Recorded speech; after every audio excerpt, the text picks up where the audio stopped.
जय भीम नव बुद्धाय साथियों, वॉइस ऑफ बुद्धिज्म में आप सबका स्वागत है। तो दोस्तों, आज हम जिस जगह पर आए हैं वो जगह है ऐतिहासिक लयनगिरी यानी शिरवल बुद्ध लेनी। इस लेनी का प्राचीन नाम लयनगिरी से इसे जाना जाता है। और ये जो लेनी है, ये लेनी के बारे में आज हम कुछ जानने का प्रयास करेंगे। आज का सिचुएशन क्या है ये भी प्रयास करेंगे। तो सबसे पहले दोस्तों, आप वॉइस ऑफ बुद्धिज्म पे नए हैं तो पहले इसको सब्सक्राइब करना ना भूलिए, ताकि ज़्यादा से ज़्यादा लोगों तक ये सारी जानकारी जाएगी।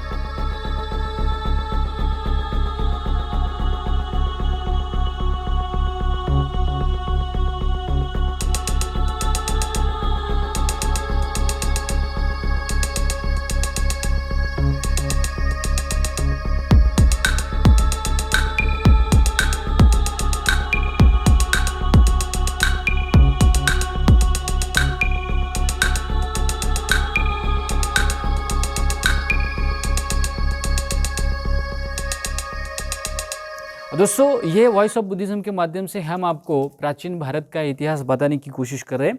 उनमें से एक महत्वपूर्ण जगह है और ये ऐतिहासिक जगह का आज हम हिस्ट्री जानने की कोशिश करेंगे। दोस्तों, तो हमें ये पता होना चाहिए कि भारत में जब लेनियों का निर्माण हुआ है तो करीबन ईसा पूर्व 3री शताब्दी में भारत में लेनियों का निर्माण करना शुरुआत हुआ है। और इसकी जो शुरुआत होती है वो चक्रवर्ती सम्राट अशोक के समय से होती है। महाराष्ट्र में जो लेनी का निर्माण का कार्य हुआ है वो चक्रवर्ती सम्राट अशोक के समय में ही है, लेकिन महाराष्ट्र में जो चक्रवर्ती सम्राट अशोक के जो अधिकारी वर्ग है उनका नाम सातवाहन है।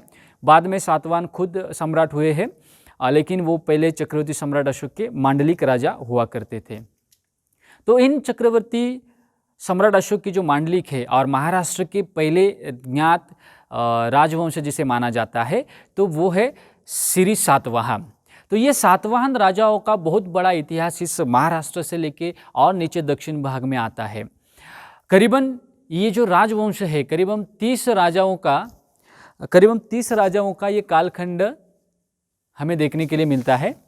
और दूसरी बात ये है, करीबन इन्होंने 450 साल राज किया है। तो दोस्तों, इतना प्रदीर्घ कालखंड इन राजाओं ने इस जगह पर राज किया है। तो चलिए दोस्तों, इसकी जानकारी लेने का प्रयास करते हैं आखिर ये इतिहास क्या है। तो साथियों, जिस जगह पर हम आए हैं वो ऐतिहासिक शिरवल बुद्ध लेनी है। ये भोर प्रांत की सबसे महत्वपूर्ण ऐतिहासिक जगह है। जैसे कि हम इस जगह पर आते हैं तो हमें पहले जैसे शुरुआत करती तो नीचे हमें कुछ आधी अधूरी कार्विंग की हुई दिखाई देती है।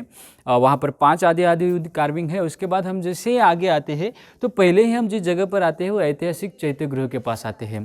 तो दोस्तों, हम पहला चैत्यगृह के बारे में जानकारी लेने का प्रयास करेंगे, उसके बाद धीरे धीरे उसका इतिहास भी जानने का प्रयास करेंगे। तो यहाँ पर एक चैत्यगृह जो है, चैत्यगृह लगभग हमें पोहाले बुद्ध लेनी के समांतर हमें उसी तरीके से ये चैत्यगृह देखने के लिए मिलता है। इस चैत्यगृह का जो कार्विंग है वो आगे जो सामने का जो कार्विंग है वो पूरी तरीके से नष्ट हुआ है।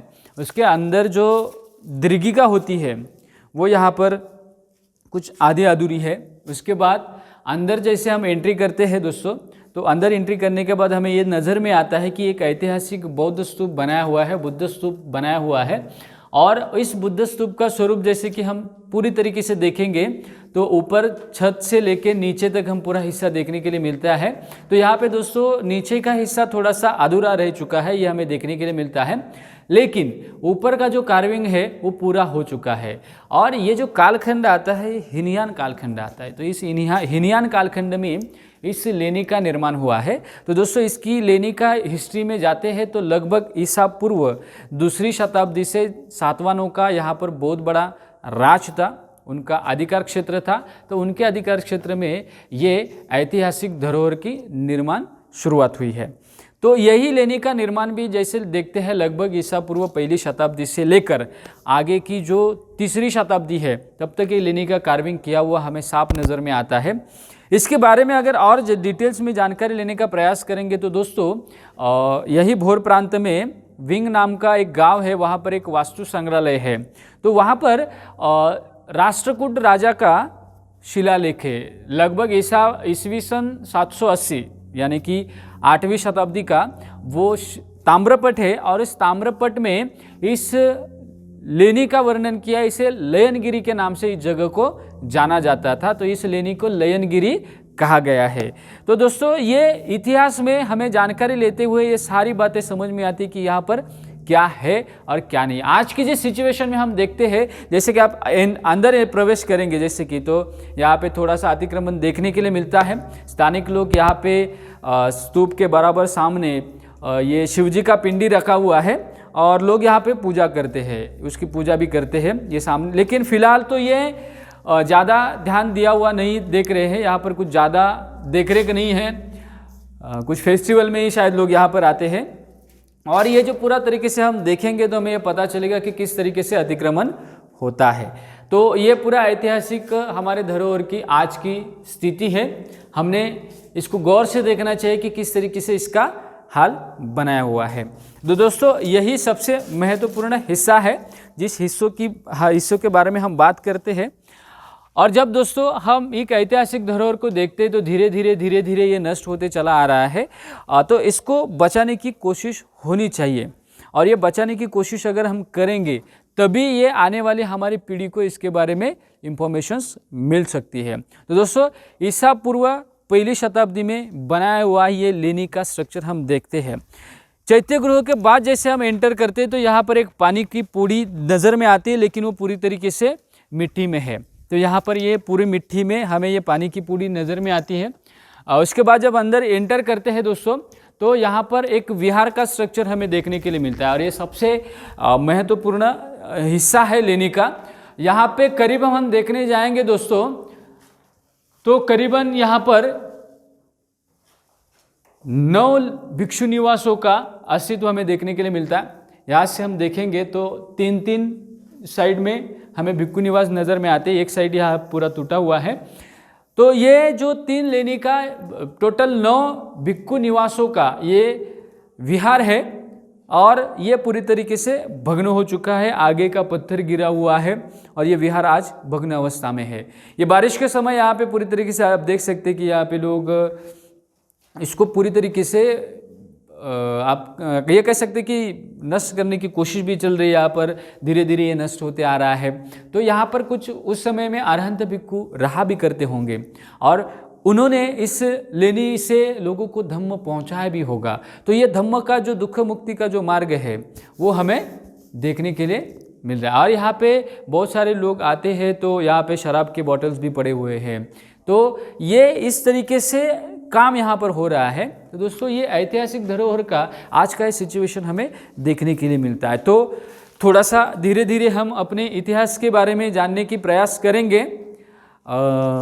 तो दोस्तों ये जो इतिहास है, ये इतिहास के बारे में धीरे धीरे जानकारी लेते समय एक बात समझ में आती है कि ये ऐतिहासिक धरोहर का निर्माण जिस कालखंड में हुआ है, इस कालखंड में हम ये कह सकते कि हम धीरे धीरे उसके बारे में जानकारी लेने का प्रयास करेंगे।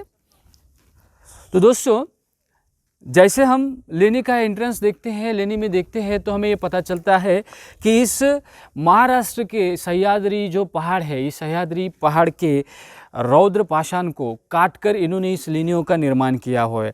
महाराष्ट्र में अजिंठा और एरोला ही, जैसे कहते हैं कि अजिंठा और वेरूल ही लोगों को पता है सबसे महत्वपूर्ण लेनी है, और इस लेनी ही सबसे लोगों को पता होती है। लेकिन जब आप इतिहास देखेंगे तो हमें पता चलेगा कि केवल यही नहीं, तो महाराष्ट्र में कई और लेनी भी हमें देखने के लिए मिलती है। तो दोस्तों ये है जो शिरवल लेनी में हम आते हैं, तो ऐसे ही एक ऐतिहासिक ये लेनी है, इसे हम कह सकते हैं कि इस लेनी में हमें ये सारी बातें देखने के लिए मिलती है। तो दोस्तों ऐसे ही एक प्राचीन बुद्ध लेनी का समूह जिसे हम शिरवल लेनी कहते हैं, तो उनमें से ये लेनी भोर प्रांत में आती है। और इस भोर प्रांत में दोस्तों हमें ये नज़र में आते हैं कि लगभग भोर प्रांत से 12 किलोमीटर थोड़ा सा दूर और ऐतिहासिक शिरवल गांव है। इस शिरवल गांव से थोड़ा सा 5 किलोमीटर अंतर पे पुणे सातारा महामार्ग भी है, और इस नज़दीक में ही ये ऐतिहासिक बुद्ध लेनी है। तो यहाँ पे कुछ अंतर पे ही जैसे आप एंटर करते हैं तो शिंदेवाड़ी नाम से जाना जाता है, एक छोटी सी बस्ती है, और इस शिरवल में ही ये 18 लेनियों का ऐतिहासिक धरोहर हमें यहाँ पर देखने के लिए मिलता है। तो इसको जैसे हमने पहले बताया, इसे लयनगिरी भी कहा जाता है। तो देखिए लयनगिरी इस बुद्ध लेनी का आज का स्वरूप क्या है। तो दोस्तों ये ऐतिहासिक धरोहर हम देखते हैं तो ये धरोहर लगभग आप कभी एंटर करेंगे तो हमें ये सारी बातें समझ में आती है। तो इतना सुंदर खूबसूरत नज़ारा हमें यहाँ पर देखने के लिए मिलता है दोस्तों। तो ये जब लेने आप देखने के लिए आएंगे तो बहुत सारे इम्पोर्टेंस बातें भी हमें देखने के लिए मिलेगी। तो दोस्तों यहाँ बौद्ध भिक्षुओं के लिए रहने के लिए जगह, जैसे कि इस लेनी समूह में हमने देखा है, तो बौद्ध भिक्षुओं के लिए रहने के लिए जगह यहाँ पर बनाई गई है, क्योंकि वो वर्षावास के समय में यहाँ पर धम्म का अच्छे तरीके से अध्ययन करे और भिक्षु विनय की तरह अपने विनयों का भी पालन करे। तो ऐसे ही इस ऐतिहासिक धरोहर के बारे में हम जानने की कोशिश कर रहे हैं, ताकि ये देखने के बाद हमें पता चलेगा कि एक्चुअली इसका इतिहास क्या है, किस तरीके से इसको बनाया हुआ है। तो ये सारी बातें दोस्तों आप इस हमारे माध्यम से हम आपको बताने का प्रयास कर रहे हैं दोस्तों। तो जैसे कि आप ये देख सकते हैं कि किस तरीके से छोटे छोटे विहारों में आज का इसका सिचुएशन है। करीबन एक 18 लेनियों का यहाँ पर अस्तित्व हमें देखने के लिए मिलता है दोस्तों। इस सारी लेनियों का इतिहास जानने के बाद आपको एक पता चलेगा कि किस तरीके से आज का सिचुएशंस हमें देखने के लिए मिलता है।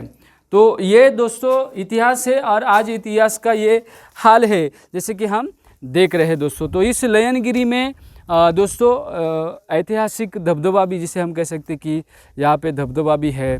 तो उसके बाद दोस्तों और मैं आपको बताने की कोशिश करूँ कि यहाँ पर जो ये ऐतिहासिक धरोहर है आज मिट्टी में पड़ा हुआ है, तो इसकी वजह क्या है, क्योंकि ये दुर्लक्षित है, यानी कि किसी का इसके ऊपर होल्ड नहीं है कि कोई इसको देखने वाला है नहीं। तो ऐसे बहुत सारे इम्पोर्टेंस बातें हमें देखने के लिए मिलता है। तो दोस्तों यहाँ पे जो ये लयनगिरी का भाग है ये नीरा नदी के नज़दीक में आता है, यानी कि नीरा जो नदी है, इस नीरा नदी में ये पूरा नीरा नदी के खोरे जिसे कहा जाता है, तो इसमें ये सारा प्रदेश आता है दोस्तों। और जैसे मैंने बताया कि भोर प्रांत में जो राष्ट्रकूट राजा है, जिसे ये कहा जाता है कि वो राष्ट्रकूट राजा जिसका नाम है निरुपम ध्रुव, इसका जो कालखंड है वो लगभग ईसा 8वीं शताब्दी, यानी कि ईसा की 8वीं शताब्दी हम कह सकते हैं कि ईस्वी सन 8वीं शताब्दी में इसका एक शिलालेख हमें पाया गया, जैसे मैंने आपको बताया पहले भी। तो इस ईसा 8वीं शताब्दी में जो राजा निरुपम ध्रुव है, ये राष्ट्रकूट राजा है, इसने इस जगह का नाम का जो उल्लेख किया है उसे लयनगिरी कहा गया है। और इस जगह शिरवल गांव का जो उल्लेख किया है ना, ये इस उल्लेख को श्रीमालपत्तन इस नाम से उसे कहा भी गया है। तो ये श्रीमालपत्तन का एरिया है जो ऐतिहासिक प्राचीन शिरवल के नाम से आज जाना जाता है। तो प्राचीन श्रीमालपत्तन आज शिरवल के नाम से भी जाना जाता है दोस्तों। तो ऐसे ये ऐतिहासिक धरोहर हमें देखने के लिए मिलते हैं। तो यही सबसे महत्वपूर्ण बातें जो लोगों को समझ में आनी चाहिए, और लोगों को ये हम बताने की कोशिश भी करते हैं कि आप इसके बारे में जानने का प्रयास करें। तो दोस्तों इस लेनी का जब ऐतिहासिक एविडेंस देखने के बाद हमें इसका एविडेंस कैसे पता चलता है उसके बारे में भी थोड़ा जानकारी लेंगे। ये पानी का स्रोत है, यानी कि हम कह सकते हैं कि पानी बहुत बड़े पैमाने पर होते हैं यहाँ पर। तो ये जगह छोड़ दी गई है, एक्चुअली ये पानी का जगह नहीं है, लेकिन ये जो अंदर भिक्षु निवास भी हमें देखने के लिए मिलता है। तो ये पानी के लिए देखिए यहाँ पर 12 मंथ पानी रहता है, यानी कि 12 ही महीने यहाँ पर पानी रहता है। इसकी वजह हमें सबको पता है कि लेनी है वहाँ पर पानी है, ये कंसेप्ट हमें देखने के लिए मिलता है। हम थोड़ा सा इसके बारे में और जानने का प्रयास करेंगे क्या है क्या नहीं है। तो दोस्तों मैं आपको जस्ट बताने की कोशिश करता हूँ इसके बारे में। जब जानकारी पाई गई है, जैसे कि आज हम लोग देखने की कोशिश करते कि यहाँ कहाँ पर इंफॉर्मेशंस है, तो दोस्तों हमें ये इंफॉर्मेशंस मिलती है जेम्स बर्जेस इनके केव्स टेम्पल ऑफ इंडिया। ये जो जेम्स बर्जेस का पुस्तक है, यहाँ पर इन्होंने इस लयनगिरी लेनी का उल्लेख किया हुआ है।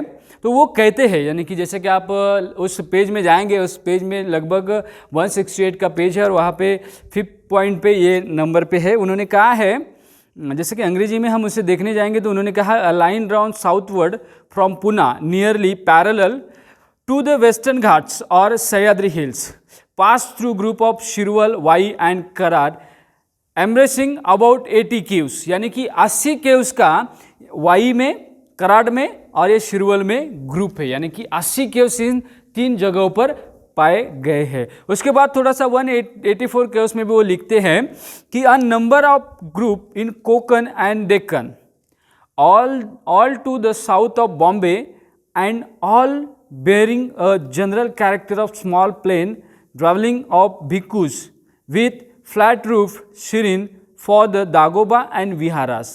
The chief group in the Konkan are at Kuda and in the neighborhood of Mahar, यानी कि आज का Mahar and Kol. Those in the Deccan on the other side of the Sahyadri hills or ghats are chiefly at Karar, about 30 miles south of Satara, and Y and Shirwal north of same town. This range perhaps from 200 BC to 50 AD. यानी कि जैसे हमने पहले बताया कि ईसा पूर्व दूसरी शताब्दी से लगभग ईसा तीसरी शताब्दी, तो इन्होंने पहली शताब्दी तक का ये मार्ग यहाँ पर बताया है. तो साथियों, जैसे कि हमने देखा, पूरी लेनी की जानकारी देखने की कोशिश की है आज इस शिरवल लेनी की. और आज खास तौर पर हम जिस जगह पर आए थे उस जगह का, जैसे मैंने आपने पहले बताया, इतिहास में पूरी हिस्ट्री बताई थी आपने. तो ये आज का दिन सबसे महत्वपूर्ण भी है दोस्तों. आज माता रमाई का जन्मदिन है और इस जन्मदिन की आप सभी को ढेर सारी शुभकामनाएं भी है. और आज का इस लेनी का जो वीडियो है, ख़ास तौर पर हम यहाँ पर RMBNL का शिरवल का ब्रांच का ओपनिंग हो रहा है, तो उसके लिए हम सारे लेनी संवर्धक यहाँ पर आए हुए थे. और इस लेनी का भी अपडेट यहाँ पर दोनों काम एक साथ करने के लिए आज का दिन भी सबसे महत्वपूर्ण है. तो दोस्तों, ये वीडियो में हमने लोगों को जानकारी देने की कोशिश की है और उसके साथ साथ दोस्तों आज का इसका सिचुएशन क्या है ये भी बताने की कोशिश की है. तो दोस्तों, ज़्यादा से ज़्यादा लोगों तक इसको शेयर करना ना भूलें, ताकि जितना ज़्यादा लोगों तक जाएगा उतना ज़्यादा हमारे ये जो इतिहास है वो ज़्यादा लोगों तक पहुँचेगा और हमारे लेने के बारे में जानकारी पता चलेगी, क्या एक्चुअली हमारे लेने का हो रहा है और क्या करना चाहिए. जैसे कि आप देख रहे हैं दोस्तों कि क्या हालत बना के रखी हुई है हमारी ऐतिहासिक धरोहर की. तो बौद्ध लोगों से अपील है कि आप जागरूक होइए और जागरूक होकर अपने इस धरोहर को बचाने की कोशिश भी करिए. तो दोस्तों, ये आज का वीडियो था हमारा. इस वीडियो में हमने ये सारी जानकारी देने की कोशिश की है. अगर दोस्तों ये वीडियो आपको पसंद आता है तो इसको लाइक ज़रूर कर लीजिए, इसको कमेंट ज़रूर कर लीजिए, इसको शेयर करना ना भूलिए, ताकि ज़्यादा से ज़्यादा लोगों तक शेयर करें. और दोस्तों, इस माध्यम से हम ये जो लेनी की इंफॉर्मेशंस है, ऐतिहासिक धरोहर की इंफॉर्मेशंस है, ये बताने की कोशिश कर रहे हैं दोस्तों. तो ये सारे भारत में पहुंचानी चाहिए, सारे भारत में जाना चाहिए. इसके लिए आप इसको सपोर्ट ज़रूर कर लीजिए साथियों, क्योंकि यही एक सबसे महत्वपूर्ण देन है और यही एक सबसे महत्वपूर्ण हमारा इतिहास भी है. तो क्यों ना हम इसे जतन करने की कोशिश करें. तो मिलते हैं दोस्तों ऐसे ही नए वीडियो के लिए. तब तक आप सभी के लिए यही कहूँगा कि अगर आपने वॉइस ऑफ बुद्धिज्म को सब्सक्राइब किया नहीं है तो इसको सब्सक्राइब ज़रूर कर लिए, ताकि ज़्यादा से ज़्यादा लोगों तक हम पहुँच सकते हैं. तो मिलते हैं दोस्तों अगले वीडियो में. तब तक के लिए आप सभी को जय भीम, नमो बुद्धाय.